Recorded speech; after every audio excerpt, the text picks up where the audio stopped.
The Netherlands is making a powerful move by purchasing American Tomahawk missiles, specifically for Ukraine. The kingdom is strengthening its support and is, in fact, becoming a participant in the fight against Russian aggression. Putin is furious, but these missiles could change the course of the war and finally shatter the myth of Russia's invincibility. You can find the details of this strategic move in the following report. Ukraine's partners in Europe continue to provide assistance to Ukraine in its war with Russia. We see that this is criminal aggression and Russia must be held accountable for it. The courts need to address this. The criminal aggression must end, the killings must stop. To achieve this, we must continue to put pressure on Russia with sanctions and do everything possible to help Ukraine defend itself from these attacks on the ground and in the air. As a new step in defense partnership with Ukraine, the Netherlands will contribute 55 million euros to the World Bank to support Ukraine. We are doing everything possible to support Ukraine, and we are doing it not just in words, but in action. Today we are announcing that the Netherlands will contribute 55 million euros to the World Bank. For the World Bank to be able to help Ukraine, it must cover the costs of recovery and reforms. Your struggle. Our struggle. The Netherlands and Ukraine will continue to cooperate on joint defense projects. The focus is on the joint production of Ukrainian equipment. In the Netherlands, the Netherlands and Ukraine have agreed to work together on drone manufacturing. We will continue to provide support with military equipment, F-16 aircraft, other systems, and weapons. The Netherlands was one of the first countries to agree to transfer its F-16 fighter jets to Ukraine. The first aircraft were delivered to Ukraine in 2024. Washington is currently considering transferring AGAV missiles to Ukraine. In addition to the US, these missiles are not only possessed by the UK and Australia, but also by the Netherlands. The Kremlin is seriously on edge. The propaganda outlet Izvestia even sent a letter to the Dutch diplomatic mission in Moscow asking about the possibility of transferring Tomahawk missiles to Ukraine. In a recent official letter to Parliament, the government explicitly stated that given Ukraine's ongoing high needs on one hand and the pressing security interests of Europe and the Netherlands on the other, the cabinet has decided to allocate additional financial funding. Regardless of whether the Dutch government discloses information about the supplies being delivered, the Ministry of Defense is guided by the principle of operational security, as well as the interests of third parties involved in the deliveries. According to Rostelegram channel, 2 US Navy majors received State Department approval to purchase about 200 Tomahawk land attack missiles in various versions for the Netherlands under the Navy's Foreign Military Sales Program. The total cost of the program is estimated at $2.19 billion. The transfer of their own missiles to the Netherlands is in line with the new rules under which Europe purchases weapons from the US for Ukraine, the two majors remind. One question remains: when can we expect the first use? Meanwhile, it has already been openly stated that the Dutch Ministry of Defense has signed an agreement with the Estonian company Milrem Robotics and battery manufacturer Tulip Tech for joint production of defense equipment. The company will supply Ukraine with more than 150 unmanned ground vehicles. It is an honor for us to lead this project, in partnership with the Netherlands and VDL. The SAMIS platform has already proven its value in combat conditions, and we believe that this contribution will significantly strengthen Ukraine's defense capabilities. The cooperation is structural in nature and is planned for at least 10 years. In the coming months, new production lines are scheduled to be launched. In addition, the company Milrem Robotics will conduct comprehensive training for Ukrainian operators to ensure effective deployment and maintenance in the field. The new units will complement the 15 MIS vehicles that are already in operation in Ukraine and have been proving their effectiveness on the battlefield since 2022. This vehicle is capable of carrying 700 to 750 kilograms of payload. It can transport not only the wounded and handle logistics, but it can also be used as a combat chassis, because it can be equipped with both machine guns and automatic cannons. The MIS is an unmanned transport platform designed to support armed forces, logistics, reconnaissance, and combat support. Currently, the system is part of robotics programs and is operated in 19 countries, including 8 NATO members. The Netherlands is one of the most principled defenders of life. A country that truly supports our defense, our resilience, and which is also important, our work, for the sake of achieving justice. The Netherlands has also allocated 300 million euros for the restoration and strengthening of Ukraine during 2025 to 2026. Of this amount, 52 million euros will be allocated to energy infrastructure and water supply. Since 2022, the country has allocated 26 billion euros to Ukraine, of which 13.6 billion has gone to military support. The Netherlands and its allies continue to support Ukraine in its fight for freedom and security.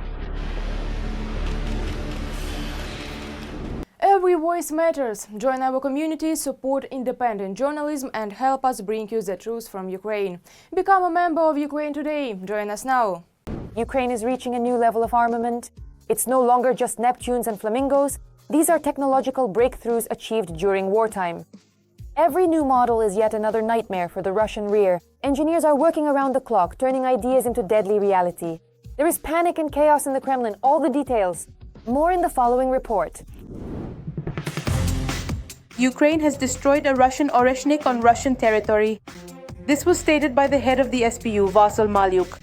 It has not been disclosed exactly what weapon was used by the Ukrainian special services. Nevertheless, Ukraine's arms industry is expanding significantly every year.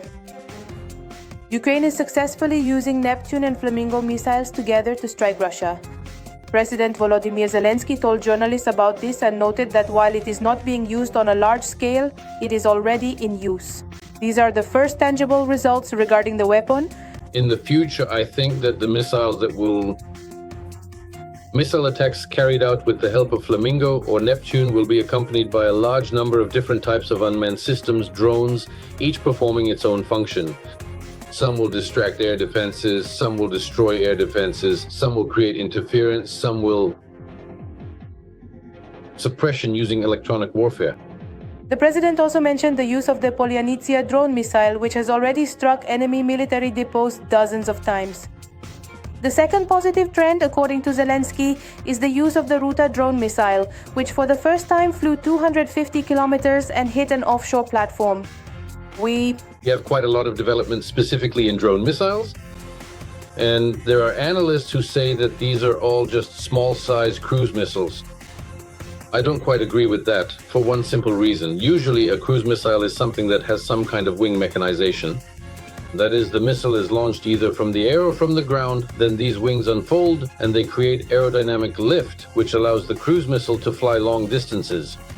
Our Ukrainian drone missiles, on the other hand, have fixed wings, meaning they are installed once and for all and do not require any special launchers or special containers that are inserted into these launchers to ensure standardization.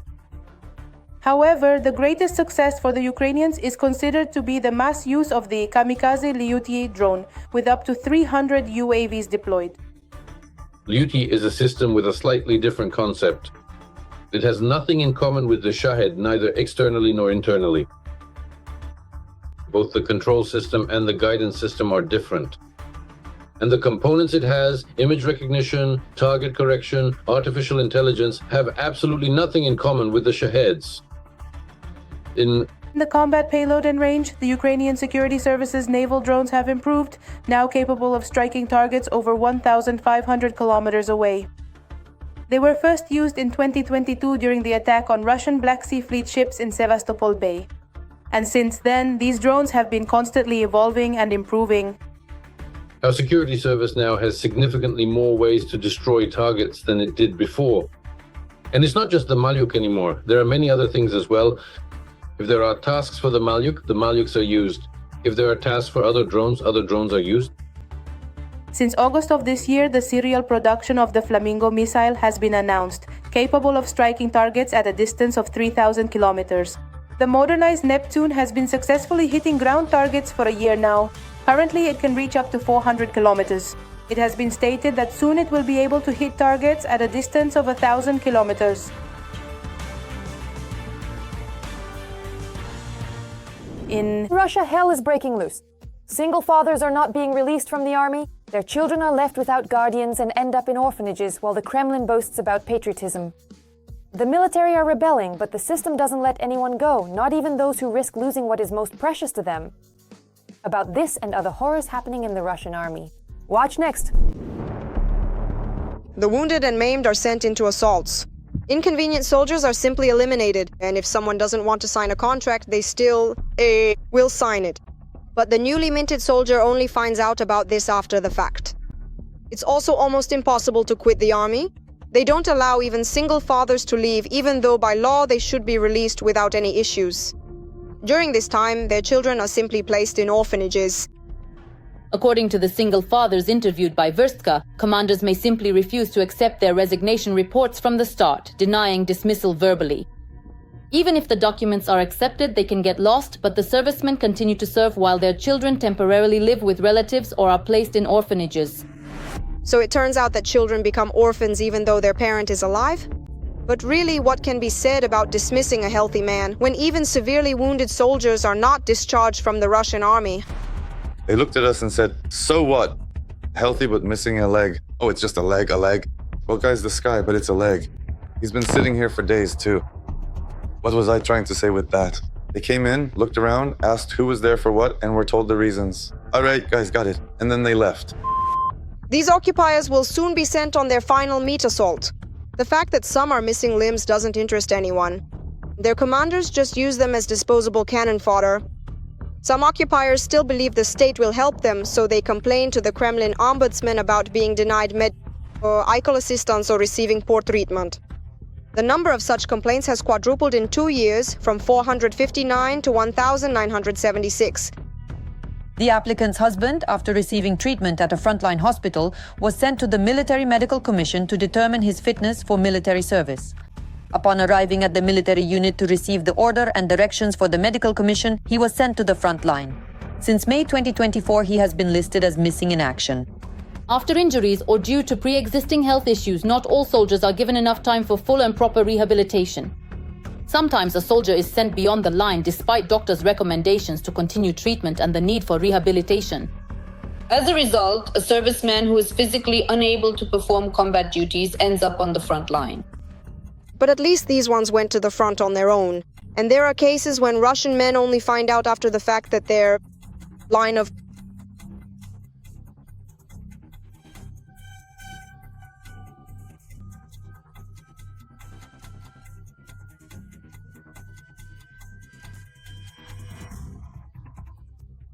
absolutely everyone ends up under the hammer, no exceptions. Cerebral palsy, mental illnesses, missing limbs. None of that matters, it's all useful in the Russian army. Local administrations, of course, know all about it and even encourage and assist. In my native village of Kinyo-Cherkasy, they got a guy from Siberia drunk. They married him off to an elderly woman of loose morals and low social responsibility. They sent him to the front, where he died, and now they are claiming compensation as his wife, even though he had never even seen her in his life. The commanders of such a Russian soldier can help in his liquidation. The occupiers complain that unwanted mobilized soldiers are often sent on suicide assaults. One of these roles during an assault is called a beacon among the military.